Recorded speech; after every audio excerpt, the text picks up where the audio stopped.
All right, we're live. Good evening, Shifties. Welcome back. My name is Tito Amogus. I'm your host. This is Shift the Journey. What is Shift the Journey? You may ask. Maybe you've never been here. Maybe you're not a shifty. Maybe you're just checking it out. You're like, well, I got this invitation. It's weird because people see an invitation on LinkedIn to watch this and they think that they're getting a connection request. And then they look at my profile and go, oh, we're already connected. I don't understand. Yeah. But anyway,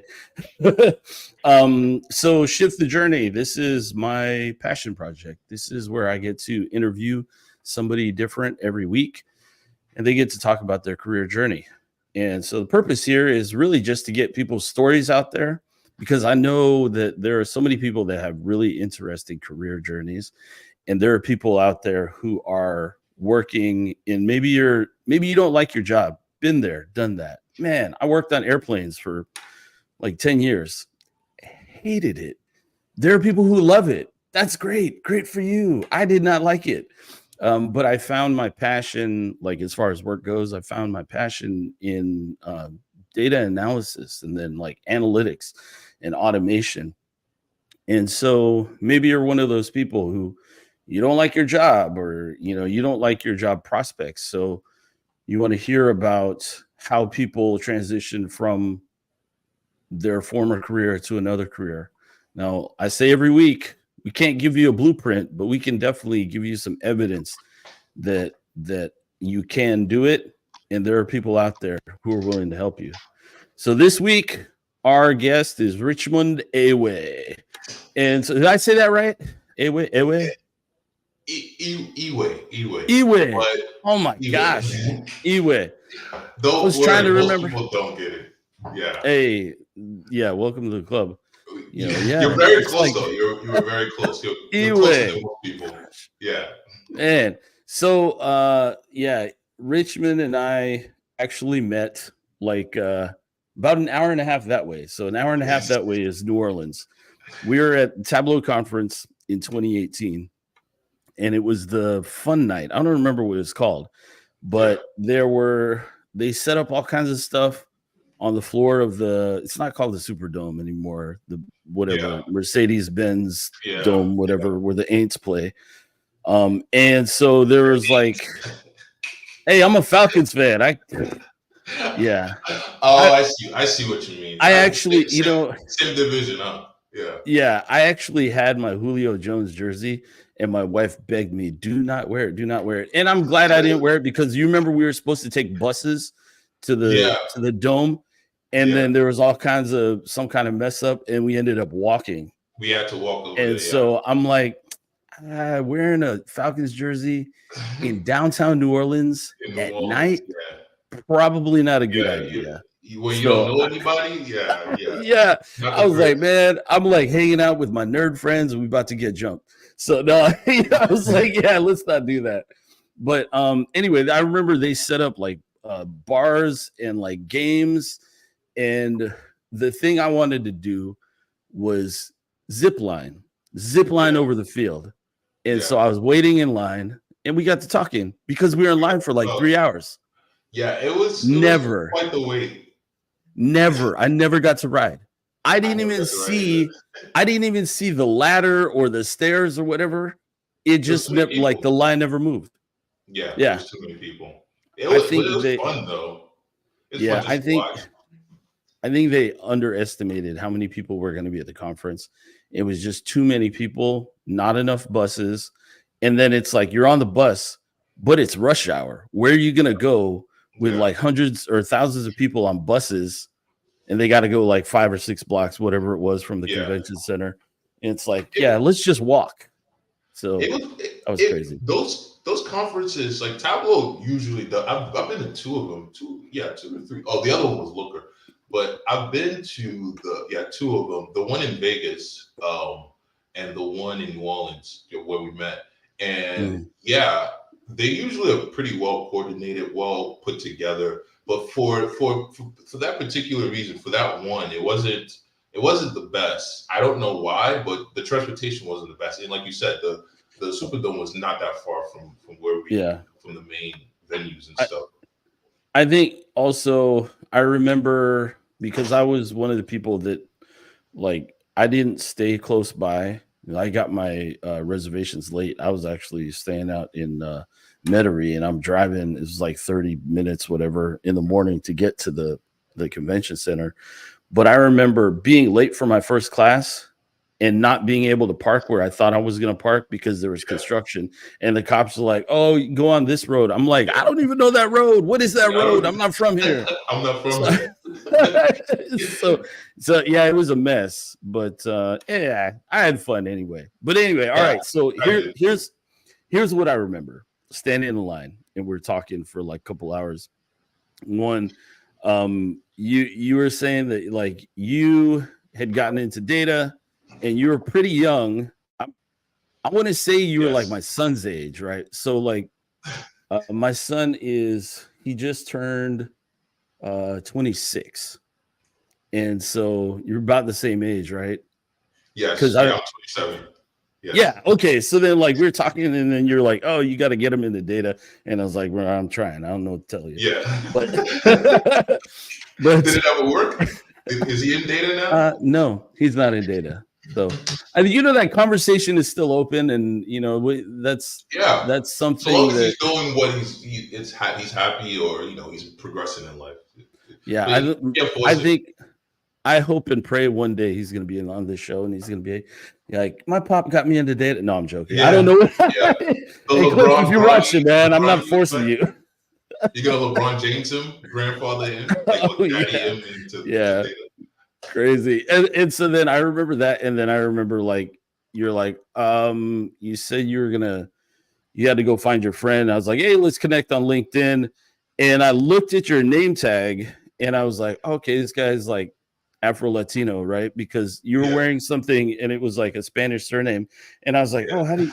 And you were like, "Oh, that's not even my name tag." Yeah, I got the wrong tag. Yeah, and then you're like, "Oh, just go on LinkedIn and type in Richmond Eweh."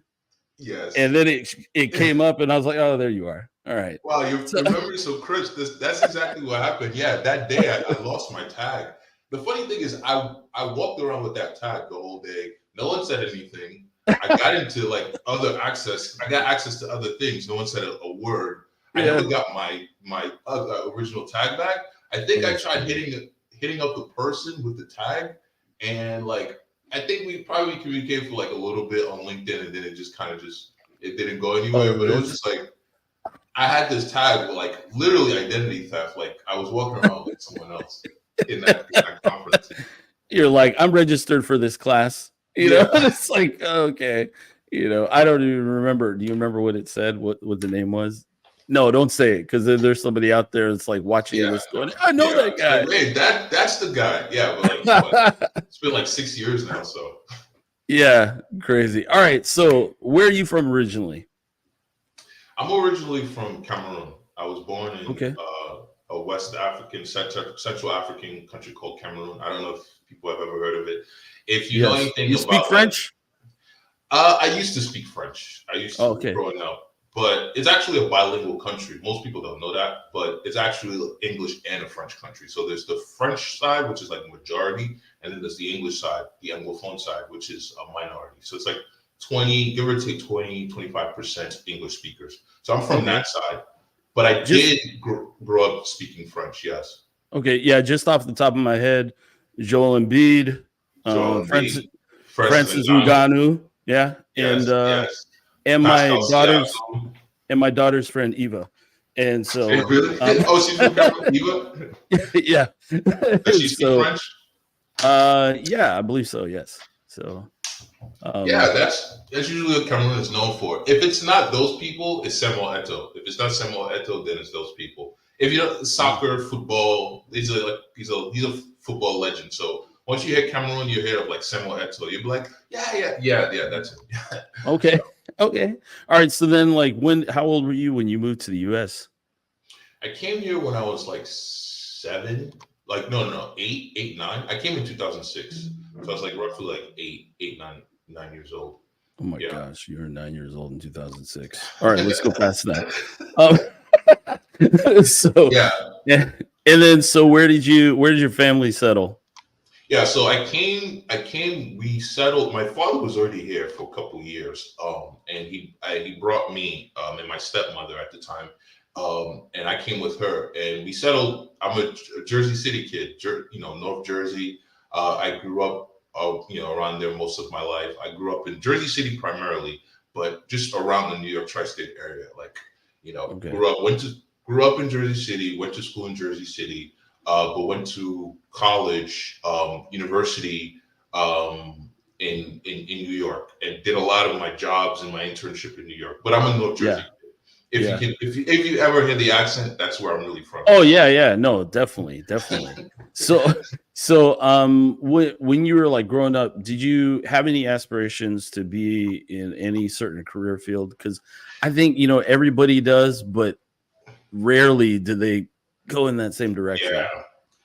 Yeah, honestly, I grew up as like one of those autodidact or one of those like tinker-ish sort of kid. I had a feeling that I wanted to do something towards engineering. I didn't even know Okay. it would be engineering at that time. But I'm just one of those kids. I love to take things apart. I love to put it back together. I love to know how things work and what crazy gadget I could imagine and build. So I was one of those kids. My father used to do this thing. A lot of Africans, they do this thing where like when they come here, they settle for a little bit. They start gathering things to send back home, like literally like in a container, like one of those Yeah. shipping containers. He would Hmm. collect a bunch of things. Like he would pick them, he would buy them. He would go to auctions, a bunch of these things, right? And then he would ship them to Cameroon to sell at a particular price, whatever. So long story short, he used to get a lot of laptops, a bunch of laptops, lots of electronics. At the time, like a lot of them were pretty outdated even for that Yeah. time.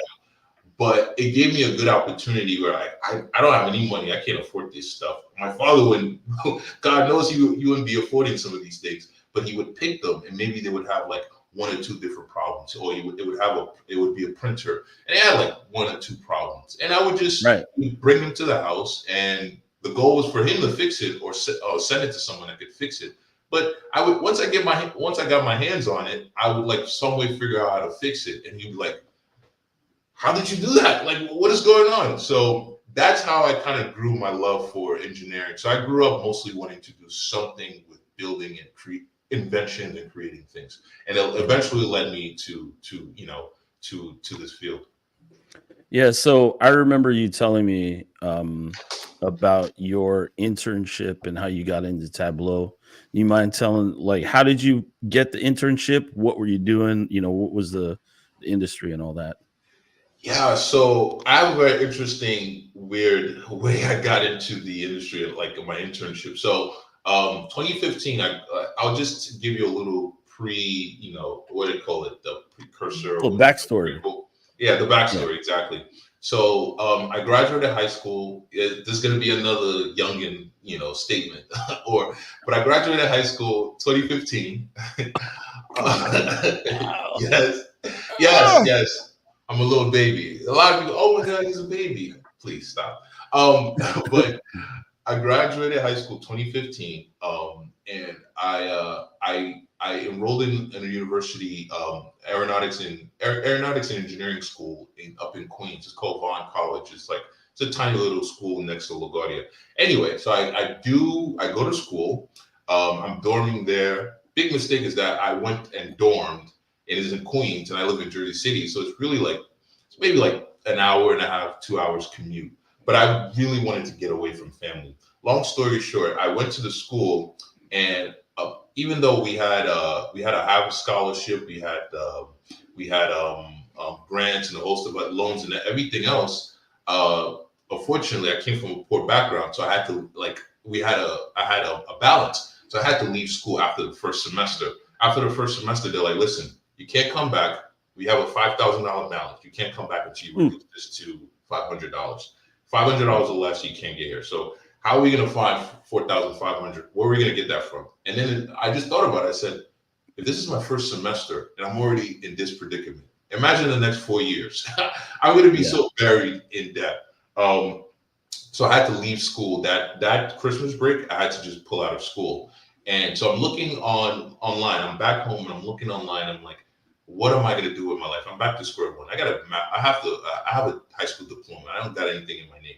So I go on Indeed and I think maybe I can find something. Looking back, I really didn't know what I was doing, but Mhm. I just got into Indeed and I started looking for roles or jobs or Craigslist, anything. So I'm on Indeed and I see this banner. I see this job posting. It looks like an ad, but it also looks like a job posting.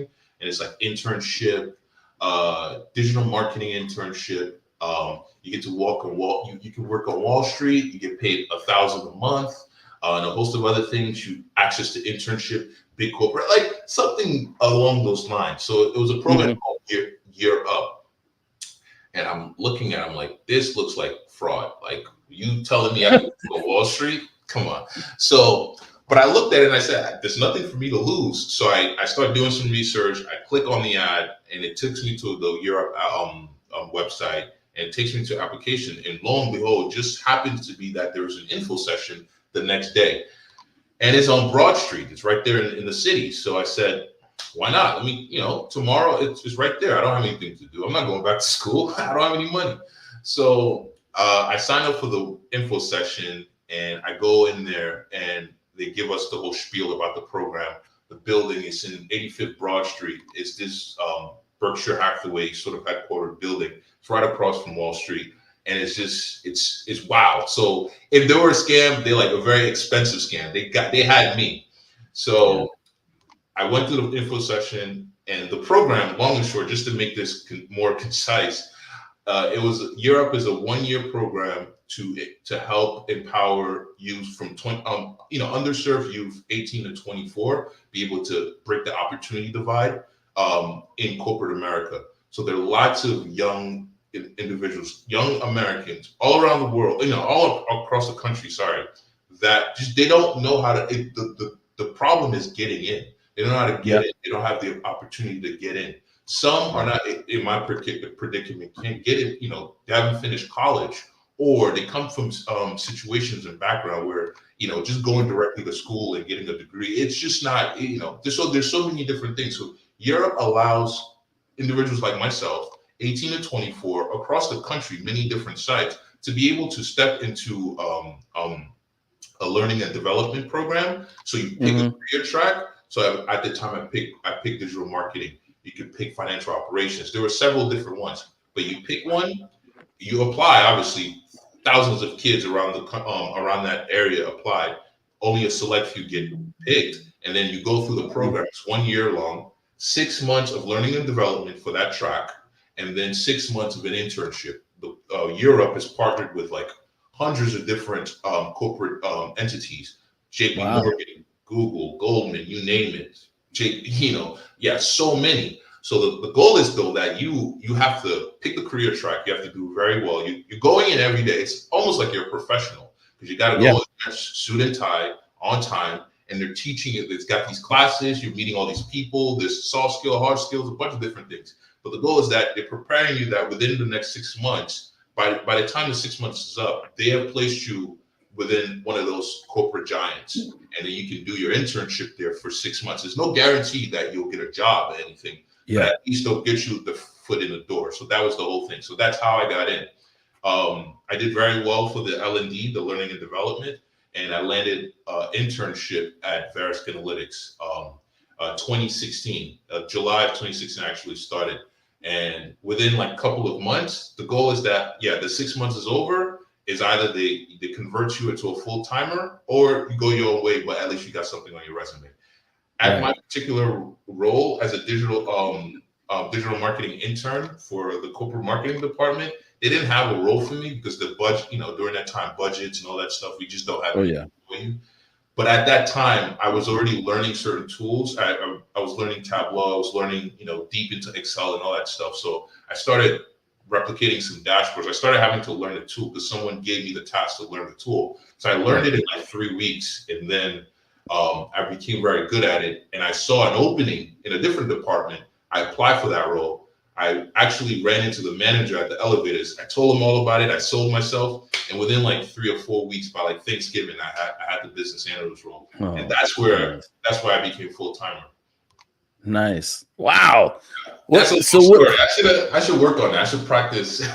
No, trying. that man, that was no, that was good. What's the program called again? And is it still around? Yeah, it's still around. It's still going on strong. It's year, like New Year, so year and Yeah. then up, like the direction up. So just look Yeah. yearup.org. Yeah, and Okay. you'll see all about it. Yeah, there's so much I can talk about it. I don't want to take up the whole stream about it, but it changed my life. It changed the trajectory of my life. I wouldn't be here I wouldn't be here in this, in this moment in life without that program. Man, that's wow. That's a pretty awesome story. And Yeah, so okay, so like a couple years ago or maybe it was last year, we reconnected on LinkedIn and yes, you're trying to find a new position. yeah. And man, I tried so hard. And No, so, no, thank you. It worked. It worked. I always am in debt to you and very appreciative for all the efforts you did. You gave me for during that time. I really do appreciate. I did thank you like through text, but I still never got the chance to actually like thank you live. And so I really do deeply appreciate it. All your effort. man, no, I didn't bring that up so that you can thank me. I listen, my Yeah. pleasure. But the reason why I brought it up is because I remembered that you were working in New York City, and then so when we were reconnecting, I was like, "Oh, so you're looking for something over there?" And you said, "Oh no, I moved to Indiana, right?" Indiana, yes. So tell me about that move going from New York City to what Indianapolis area, right? Indianapolis, yeah, yes, yes. Because I've Yep, been through both, right? I was in New York City like 2 years ago yeah, with a former employer. Went to do a client visit. It was actually in Connecticut, but flew into LaGuardia and had to stay there overnight before I can come home because my airport here is small. yeah. And so I was like, wow, what am I going to do? And my boss had left already. And I was like, well, I'm going to find a Filipino restaurant. So I went down to Little Manila in Queens Nice, and ate some Filipino food. And like when I took a nice. bite, man, tear to my eye. It was like, Love it. pure nostalgia. And Yeah, then a buddy of mine's like, hey, you're in New York City, you should go down to Times Square. And I said, I don't want to go to Times Square. He said, you should go. And I yeah, said, I don't want to go. I said, I already know because like I grew up in Southern California. I've been to Vegas a million times. And it's like bright lights, blah, blah, blah, yeah. tourist stuff. And he said, Touristy. you know what? You should go just to say you've been. And Been the worst thing about it is the tourists, but you're a tourist, so just go. So there. Yeah. I took a lift from Oh my God. Queens to Oh my to God. Times Square, How and much then was that? I don't even remember, dude. Then I probably like $20, but I walked through Times Square and I was like, "Yep, it's just like Vegas." It's Yeah, like it's just like remind me of Vegas. Fremont Street. It's like Yeah, people doing flips and like, "Oh, you can't watch me do yeah. my flips unless you're gonna Stress pay ball. me." I'm like, "Bro, Yeah, I'm leaving." yeah. Walked right through it, got on the lift, and went back to the hotel. But but anyway, all that to say is like I've been through New York City. I've been through Indianapolis when we went to go drive up to see my son in Michigan, and I cannot think of like two vastly different Opposite. cities and cultures than that. Yes. Like within America, what in the world? So Yeah. tell me, please tell me, what prompted the move, and then we'll go from there. Yeah, so yes, it's day and night, like you said. It's completely different. It's the Midwest, so the accents, the rolls of the tongues is different, and the everything, just the mentality is different. The downtown here, no offense, I this is not meant to be throwing shade at Indianapolis, but like the downtown here is like a little city square in like the Northeast. It's like this is a downtown, but then again, it also has lots of downtown characteristics. Construction, traffic, just loud and all that stuff. Anyway, yeah. So how did I find myself in Indianapolis from the tri-state area? So during COVID, this is like 2019. I had started a company. and it's like a long time dream of mine to start this company because I've been working on an idea for a while. So I just said, let me go for it. Let me start this company. I started it like around late 2019, and then right before COVID actually. And then I'm doing that, and then COVID hits. During that time I had a job in the city, working as a BI analyst at New Zella. I was making pretty good money, and I had my studio apartment in Jersey City, so I was doing pretty well for myself. But then the pandemic hit. I went in the office. I wasn't promoting anything. The pandemic hit, and it kind of just muddied the waters. It was just a weird event for the rest of the world, but for me, I'm in my apartment all day, and I'm not like at the top floor. I'm like one of those. I'm not even at the first floor. I'm actually like it's like basement-ish. It's like ground floor. So, but like my windows, you can see the ground and stuff. You can see from the up. So it was pretty depressing because my life just kind of just muddied. Yeah. I was very used to with my everyday commute. There is a high about like commuting to New York City every single day, taking the PATH train, just people bumping, the bumper to bumper feeling and stuff like that. Long story short, I couldn't handle just that the depression and the darkness of like being in my apartment all day and Mhm. trying to do my work, trying to do my job remotely and trying to start my company. And I was like, I need to get out of here. I'd already kind of gotten fed up with the tri-state area because it was just very expensive. During COVID, you couldn't go anywhere. Times Square was, if you think, it was very empty. It was just desert, everything. So Yeah. I was like, I need to I need to get out of this place. It's too expensive. It's too depressing. And I really want to like launch this company. I want to build something. So I need to cut my expenses. I can't do it here. So initially I moved into my parents' house. They just bought a house in Rahway. And then in addition, I lived in my parents' house for a little bit, but I said I got to cut my expenses even more, and my parents are a distraction. So my uncle, he lives here in Indianapolis. He's like, listen, I know you want to go to Florida, you want to do all this cool stuff, but listen, I got a couch in my studio. I live here. I live alone. We lived together before. I have a couch over there. You can crash here. You can stay here for like 6 months to a year. You don't have to pay rent or anything. Build your company. I said, say no more. I said, that's, you don't have to say anything else. So rather than going straight to Florida and maybe risking, running out of money and a host of other things, I said, let me come to Indiana and let me live with my uncle. It's rent free. I can build my company. I can really build things up and I can Mhm. save a lot of money. But I've never been to the Midwest in my life. And yeah, so I had planned to be here for like 6 months. Now, then things happened. The company ran out of money, a bunch of other things. I ended up being here for 3 years. And I had to go back to corporate. So yeah, that's the backstory behind that. So what was your company? My company, it was a virtual fitting room and virtual clothing marketplace. It was like a side project that matured into something like this is real. And COVID was like the perfect time to be building it. Yeah. It was Oh just yeah. too much going on. Yeah. Yeah. So did you have to change your day-to-day job, like your 9 to 5 when you moved? Yeah, so I had to. Yeah, so that's the thing. So with everything going on, I quit that job in the city. Uh, it was kind of stupid, not so stupid decision at the time, but I had to quit the job because again, there was a lot going on. The reality of the pandemic, and then just the reality of like I'm so drained because I really want to launch this. There was just a deep passion and conviction Yeah. about this thing. This is it, and I'm not going to be able to do these both of these things all at once. So I have to give up one. Yeah, my old art boss used to say something like, "There's a Russian saying like."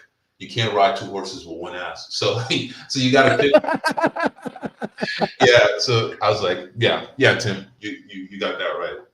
Yeah, no, that makes sense. So, how long were you in Indy before you had to shutter your company?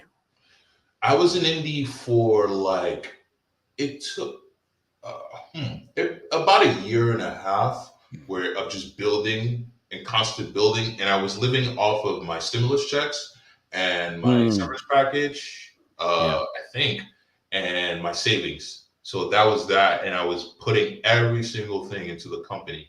And we did go pretty far in this. And I say we, it was mostly me, but I hired a bunch of contractors and did all these different things. Hmm. And we got to a point where we had an MVP. But the problem is that I drained everything just to build up to this point. Now I have no capital, no equity to actually like test this thing at scale so that I can Yeah. go to a VC and say that, hey, we've got 100,000 users, please give us money. So it Yeah. kind of hit that roadblock, and I was like, I ran out of money. I'm really drained. I got to get back to corporate. I have to, if I have to put this on the side a little bit, I can put it on the side, but I have to find some ways to make money. So that's how I got Mhm. back into corporate. All right. So then, when you decided you're gonna, go back into corporate, did you say, "Hey, I'm gonna stay in indie," or "I'm going back to, you know, tri-state area"? I thought about the tri-state, but I was like, I'm not. I just knew how expensive I left it, and I just felt like I just kept reading articles like, "Oh, New York is making a comeback," but it's like rents is going to be crazy. It's going to be even more. I was like, I don't want to go back to that. And then my thought was also, no matter how good, no matter how bad it may be here in Indiana, I'd rather like get accustomed to this cost of living at least for some time, save my Mhm. money before I go back. So I said, I'm just gonna thug it out, and I'm going to try to get a job here and Mhm. settle here at least for a year or two, and just have like a good 4, 5, 6 months of runway before I go anywhere else. So I wasn't in the Yeah. best financial place to like just make a decision to move back to the Yeah. tri-state. Yeah, So, um, sorry. I you're fine. I was about to say something. I got something in my throat. I'm like, so, okay. So I often tell people who are looking to make some kind of transition, career change, a shift, whatever you want to call it. I often tell them, hey, follow me on LinkedIn. I'm going to or put the support thing Yes. on any open job that I see. And if that falls in your wheelhouse, go after it. Or do you want me to send you every single job posting that I see? And people go, oh, most of the time, just like it. Am I gonna see that? I'm like, Yeah, yeah, you're gonna see of that. course. So tell everybody how you came across the job posting for the position you're in right now. Yes, yeah, it's like one of those like beautiful, I don't know how to put it. You can't write a better script. So, like you mentioned earlier, we had been in communication for like months before that, and so I told you about like we like microdosed on like texting on LinkedIn even prior to Yeah, that. But then one time I did hit you up, and then I was like, yeah, man, I just lost my job. I just got laid off. This was when I was at a different company. Um, yeah, right here in Indiana. I had just gotten laid off. It was only like I'd been there for like 6, 7 months. yeah, In Mandolin. So I hit you up. I'm like, yeah, man, how's it going? I'm good. I'm like, I just got laid off, man. He's like, yeah, man, sorry to hear that. It's like, but you were telling me that you had just landed in this new role, or you at cross country. I was like, oh, yeah, cross country, that's great. And you were like, listen, I just got here, but I'll try my best. If there's anything open, I'll try to get you in. I was like, absolutely. I'd love that. I appreciate that, but it didn't materialize. Lots of things, and you pulled a lot of different strings. You pulled so many strings to find me something, and a lot of them didn't materialize. But then one day, I got back to work. I got these certifications, working on my portfolio, doing this, doing that. And so one day I see a post that you liked. Um, I think it's almost like it's a repost. It's like you liked it, and it just popped up on my timeline, and it says this post, and it's from my current colleague right now, JP, and he posted about someone. They need someone that has experience with nine and Alteryx, preferably anyone that has some BI as well. So a mixture of like you have data analytics, data engineering, and some BI stuff all within your portfolio. I was like, that sounds like me. I clicked on it. I immediately type. I say, hey, if you look at if one day, like if anyone is curious, you can look it through my timeline. You'll see. I comment. I was like, that sounds like something like me. JP replies like, all right, send me your resume. You know, hit me up. Immediately, I hit him up. I sent him a copy of my resume.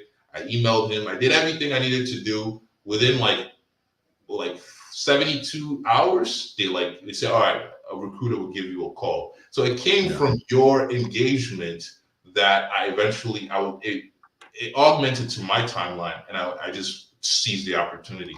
So Yeah, it's crazy. Yeah, I tell people that story all the time, and I'm like, really seriously, you're looking for a job, connect with people on LinkedIn, and especially if they're people who are active on LinkedIn, you're going to yeah, see what they're interacting with, whether they're liking it or commenting on it or reposting it, you're going to see it. And a lot of times it's something like that where it's like, oh, it's a job, and I can go in there and yeah, talk to somebody and hopefully get hired. And so yeah, that's pretty cool. A guy told me not too long ago, a guy named Jay Garcia, he's super super active on LinkedIn. He said, if you're not on LinkedIn, you don't exist, right? So yeah, because like if you're on the job market but you're not on LinkedIn, it's like how are people going to know who yeah. you How did they are, what find you? what you can bring? Yeah, and how can they find you? How can you find them? And so I really took that to heart. I was like, I see all these job postings, and I do know a bunch of people who got laid off. And I'm like, I'm just gonna just like them, like them, like them, and then ask people, hey, do you want me to send you? I Yeah, have some friends, former colleagues who I send job postings to like every day. I'm like, hey, are you ready for me to stop? They're like, keep doing it, keep doing it. yes, I'm gonna once I get an offer, I'll tell you, and then we'll stop. So, but yeah, that's just using the platform for what it's made for, and I think a lot of people don't take advantage of that. So you exactly. mentioned you mentioned something earlier about like building your portfolio and building out your skill set. How valuable for the people out there? There are people who are like, oh, I went to school, so I'm like a mixed bag, right? 20 years Yeah, in the military. I have like extensive electronics background, and then I have data analysis background as well. Like my last 5.5 years of the Air Force was that. And then I also went to school. I have a bachelor's degree, and then I have a master's in data analytics. But then I also have a bunch of certifications, like almost I had like at one time, I think some are like expired now, but at one time I had like 9 or 10 Alteryx certifications, right? Yes, I like wow. Alteryx. It's Wow. just, No, it's a good it's just, tool. Yeah, a and lot of them so come free, so save yeah, the money. At least the first go is free. right. Yeah. And so I hear the argument all the time like, oh, yeah, there's school, there's boot camps, there's certifications. There's just like, oh, you just need to get like an analyst adjacent job and like do the experience thing. In your experience, how valuable have your certifications in your portfolio been? Oh man, I would say the certifications they're valuable to the degree for which it's what you do with them that makes them valuable because of course there's the certification it's somewhat like it's a standardized sort of test for professionals.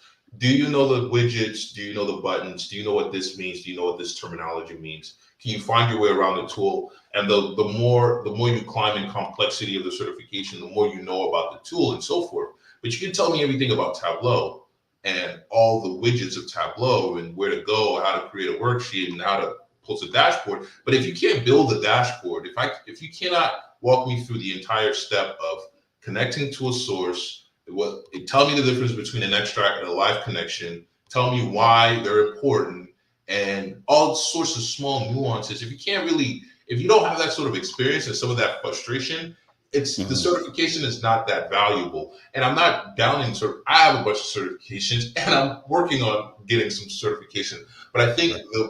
the crux of it all is to gain the experience after you get the certification or while you're getting the certification is putting it to work. And that's where the portfolio comes in more handy, because the portfolio will eliminate the doubt that you of whether you know the tool or not, because you actually have to build something. So if you build something, it already checks the box that you most likely know these tools or this tech stack.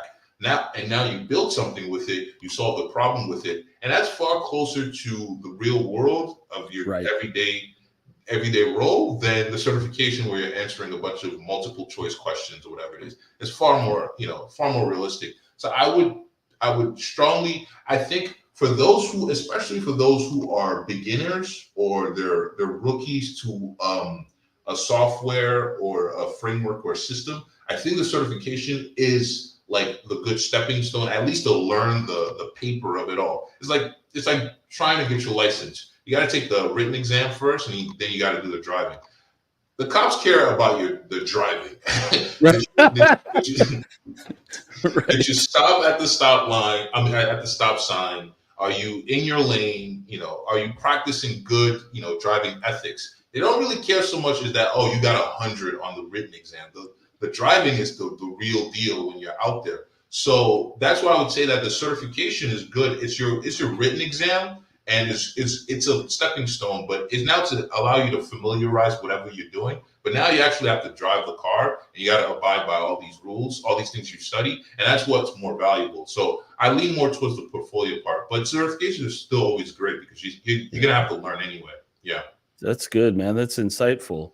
That's like your wisdom without application of the application is just it's just like knowledge, or knowledge without the application, and not talking about using the application. But yeah, those certification tests, if they're like open book, that is so close to real world. What is the people ask me, what's the day in the life of in analytics? I'm like, man, Google. I'm like, how do you do this again? It's like, I've done that before. It's been like 5 years. How did I do that again using this tool? And I'll Google it and see something like that I posted on the Alteryx community. Oh, yeah, that's how you do it. That's how you do it. Yeah. Because there's so many, you can't remember everything of like all the steps. And I ChatGPT certain very basic things. I'm like, oh wow, boy, that's embarrassing because I have this jotted down. Like, I should know this by now. It's been like 3 years I've been doing this, but it happens. You're flowing between. Today you're in AWS, you're doing Git, you're building a dashboard, you're in Alteryx, you're doing DBT. You're just not going to remember all these finer details sometimes. Yeah, I think it's impossible to know everything about everything. Yeah. So just like having a good roadmap where to go. Yeah. So man, it's really been a pleasure having you on here. I've been waiting for a long time because we talked about it, and you're like, oh yeah, I'll sign up for it. And then when I told you again, I was like, bro, I'm running out of slots. And you're like, what?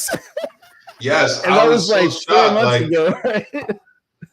I was like, damn, I mean, you just announced this like yesterday. How come there's so many people that take it out? Because I wanted to be among the first ones, but then I understood like, yeah, man, they're flying like hotcakes. You can't just walk your way in. I think it's because everybody wants to tell their story. Everybody wants to be heard. And all the people that I asked, want to help. They're like, I don't know how to help. And I'm like, just tell me your story. And so I initially, man, I was like freaking out. Who am I going to ask this and that? I wanted to ask some veterans to give a different perspective than my own, because not everybody has the same story. I wanted to ask people from, different demographics and, age groups. And so, the Gen Z, and random people I met in, at a Tableau conference, whatever, you're not the only one who's going to come on, who is like a random person that I met at a Tableau conference. So, but, I wanted to make sure that I asked the right people. And the funny thing is I asked 41 people and 40 people said, absolutely. And then the reality of it is like, yes, I want to help. I want to do that. It's kind of at a weird time. People are eating dinner or whatever, Yeah. but so then people's schedules were off a little bit.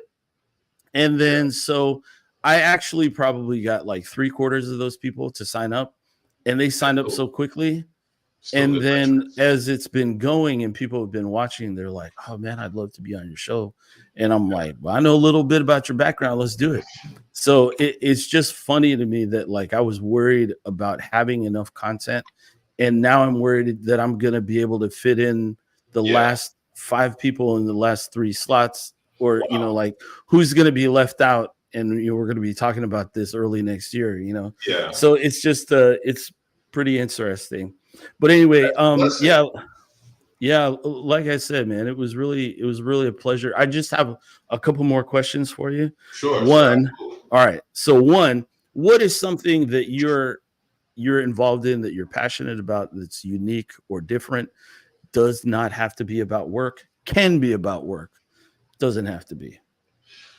Ooh, man, that's a big one. I like I It's said, like I a grew up. personal question. Yeah, that's a personal question. Is like, what do you like? Okay.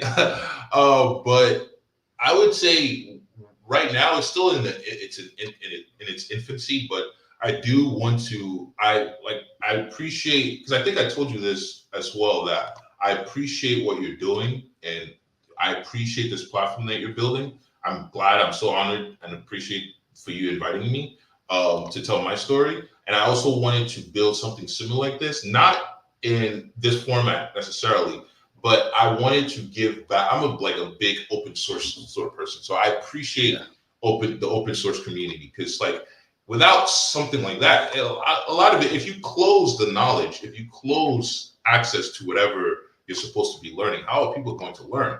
So if you open source it, at least you give people the opportunity to expose themselves to whatever it is and learn about it. So long story short, to be more concise, I want to open source the things that I've learned: how to build a Tableau dashboard, how to build a workflow in Nine, how to set up Airbyte, locally host Airbyte, and run an ETL pipeline, and so forth. So I've been easing into that. I want to create like tutorial videos, but my primary target, where I'm really targeting, is people from my community, people from my background, people from underprivileged backgrounds. So I grew up in North Jersey. I grew up in the hood. So a lot of people, when you tell people that, even just a common person, no matter where you're from, when you tell someone that, hey, I'm a data analyst or I'm a data engineer, they're like, ooh, mathematics. And you're like sitting there like doing Elon Musk-esque type of rocket science equations. It's like, no, I kind of Google half of this, and the other half of it,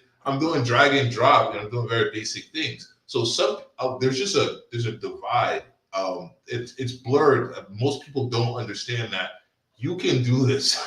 Give yourself a year, and just with a proper path, you can do a lot of these things. Analytics and data is always booming because we're constantly producing more data. So we're just creating a more stockpile of more data. So data professionals are always going to be needed. Oh So yeah. so what I would like to do is kind of break some of those barriers, those mental barriers for people that think that this is beyond them. So I want to produce some of my knowledge. I want to replicate some of my knowledge and be able to share it. Share it, in my community here in the U.S. Share it with to those in Cameroon, because they could also get a great opportunity, because if they learn this stuff, they could get remote roles. You could be on Upwork. You could be, so this could open, the doors for many different people. So why keep that just in my head when I could share it for the rest of the world? So that's something I'm really working on. I want to do like Medium articles. I want to start there, and then probably start doing, maybe stream a few things on YouTube, or just Yeah. several different things. But yeah, Yeah. exposing data stuff. Yeah. That's cool, man. That's a really cool initiative, I think. And I think if you've been thinking about it but haven't really spoken about it, there really is power in like speaking about it. Now Yes. people are going to hold you accountable to it Yes. because it's on the Exactly. internet forever. Exactly. Yeah. Yeah. They're gonna be like, I remember you with. Yeah. No. I maybe one day, one of these days, in a few months from now, like, where are they now? Like, hopefully we can Yeah. circle back. And did you start that thing? Yeah. Yeah. Yeah, exactly. So we're gonna have you on the show next year at this time, and you're gonna give us an update on that. But Excellent. the last one is basically your mic drop moment. If you had one piece of advice to give to somebody who's thinking about making a major change in their career, or even a minor change in their career, any kind of change, obviously it's scary because of all the fears of the unknown. But if there's one piece of advice that you could give to them, what would that be? Oh man, that's a deep one. I would say, I would give him several things, but one piece of advice is that, well, you have nothing to lose. One, because I saw that Europe ad and I told myself I have nothing to lose. It's a 1 in a million chance I win the lottery, and I could be that one. And I was that one, thankfully. Anyway, but then another thing I would tell them is that, like I was just previously saying, it's not as difficult as you think. You're the only one really holding yourself up. Not to say that you don't have all these issues in life and so many other things, but mentally, the mental capacity is that there's a fine line between thinking that this is beyond me and that is actually it's right in front of you. My experience, I've had 8 years of experience now in corporate, and one thing I've learned is that I've had some aspects of like imposter syndrome when I'm thinking, man, I look at this guy and I've never spoken to him, like, man, this guy's probably sharp. He's like Harvard, like, masters, boom, boom, boom. He's got all the algorithm, all these big things. And then when I spoke to them and we interacted and we communicate over time, I realized that I may know more actually about something than this person. And this whole time, it was just my mentality, it was just my perception. So all I would say is that there are going to be so many places, so many situations where you will think of that this thing is beyond you. You'll think that this person next to you is actually smarter than you, only for you to realize that you're probably smarter, or you're just to par of them. It's just you holding yourself back. A lot of these people, they've gone to the Harvards or whatever it is, but they're not as smart as you think. So don't hold yourself back. That's really all I would say, is that, it's, you have nothing to lose, and do not hold yourself back. You're the only one really holding yourself back. It's that sort of mentality. And also, lastly, in data, it's pure survival mode. You're always going to be learning. So you're always a forever student. You have to stop thinking that, okay, once I get this done, I'm good. No, data is something new always, and every single day, every year there's something new. So constantly, you have to constantly learn, to be on your toes, to be a student, a forever student. Yeah. Yeah. Man, that was good. That's really good advice. I tell people all the time, believe in yourself, because if you believe in yourself and you are able to convey that, then people will really start to believe in you as well. Yeah. until you prove them otherwise, or Yes. not, Yeah. right? Exactly. so, Yeah. so yeah. So it's Yeah. the opportunities out there. Man, this was really a good one. I really it's funny. I mean, we've had a 3-hour conversation before, but I didn't know what to expect Yes. because that was 6 years ago. But this has Yes. been this has been this has been really good. I think you've really offered up some good advice. There's some good nuggets of wisdom in there, as well as like your background and your career journey. Absolutely. So I would, yeah, we'll reconnect, and when I get the sign up ready for next year, and I want you to put yourself on there no later than August of next year. So Absolutely. we'll see how that goes, and we'll Absolutely. get your update. All right.